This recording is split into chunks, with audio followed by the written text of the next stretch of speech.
নবীজি বলেন এরা জাহান্নামে যাবে শুধুমাত্র তার স্বামীকে একটা কথা বলার কারণে। বুখারী শরীফ 29 নম্বর হাদিস।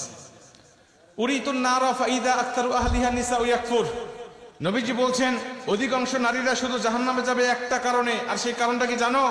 আমি মেরাজের রাত্রিতে গিয়ে দেখেছি উরিতুন নারা ফাইদা আকতারু আহলিহা নিসা ইয়াকফুর, অধিকাংশ নারীকে আল্লাহ জাহান্নামের মধ্যে দিয়েছে।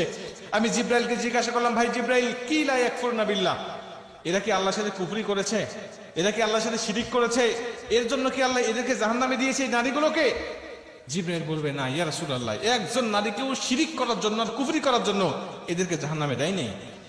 এদেরকে জাহান্নামে দিয়েছে শুধুমাত্র তার স্বামীকে একটা কথা বলার কারণে। কয়টা কথা? এই কথাটা যখন বলবেন হুজুর আমার স্ত্রী তো আমাকে দৈনিকই কয়, আমার স্ত্রী আমাকে প্রতিদিনই এই কথা কয়। এই কথাটা মেয়েদের মুখের কমন ডায়লগ, তারা জানেই না। অথচ বুখারী শরীফের 29 নম্বর হাদিসে এই হাদিসটা বর্ণনা করা হয়েছে। যেমন তেমন হাদিস না, সহিহ সনদে বর্ণনা হয়েছে।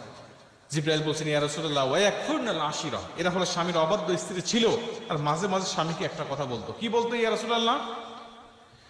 জিবরাইল বলছে, ইয়া রাসূলুল্লাহ ইয়া হাবিবাল্লাহ, এদের স্বামীগুলো ভালো ছিল।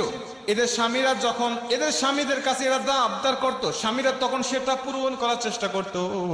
যখন ভালো খাবার চাইতো স্বামীরা খাবার দিত, যখন ভালো পোশাক চাইতো তখন ভালো পোশাক দিত, যখন কোনো জায়গায় ঘুরতে যেতে চাইতো তখন ঘোরার জন্য বেড়ানোর জন্য নিয়ে যাইতো নবীজি। কিন্তু তারপরেও যদি কোনো সময় এই স্বামীরা স্ত্রীকে সন্তুষ্ট করতে না পারবে, এই স্বামীরা যদি কোনো সময় স্ত্রীকে সন্তুষ্ট করতে না পারে, ঠিক সেই সময় এই স্ত্রীরা একটা কথা বলে উঠতো, ক্বালাত মা রাআইতু মিনকা খায়রুন কত্তু। এই কথাটা তারা বলে উঠতো। বলবেন হুজুর আমার স্ত্রী তো আরবি জানে না, তো বললো কেমন করে? ভাই আপনার স্ত্রী আরবি যদিও না জানে, এর বাংলাটা আপনাকে প্রতিদিনই বলে। কি বলে? তোমার সংসারে এসে কোনোদিন আমি সুখ পেলাম না, তোমার সংসারে এসে কোনোদিন আমি শান্তি পেলাম না। আমি মেয়ে বলেই তোমার সংসার করতেছি, অন্য কোনো মেয়ে হলে তোমার সংসার করতো না।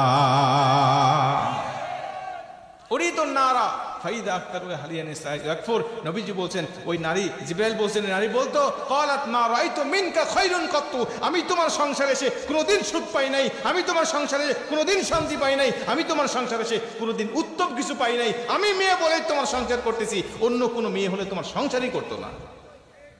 বলে বলে সাথীর মা বোনরা বলে না, এরা ভালো আছে। মা বোনেরা মনোযোগ দিয়ে শোনেন, যদি এই কথাটা ভুলেও বলে ফেলেন, আজকের থেকে তওবা করে নেন, আল্লাহ আর বলবো না, বলেছি তো বলেছি, আর বলবো না, এইটাই শেষ। আমার স্বামী, একটা স্বামী স্ত্রীর জন্য কতটা অবদান রাখে। নবীজি বলছে, যদি আল্লাহর পরে কাউকে সেজদা দেওয়া জায়েজ হতো, আমি বলে দিতাম প্রতিটা নারীকে তার স্বামীকে সেজদা দেওয়ার জন্য।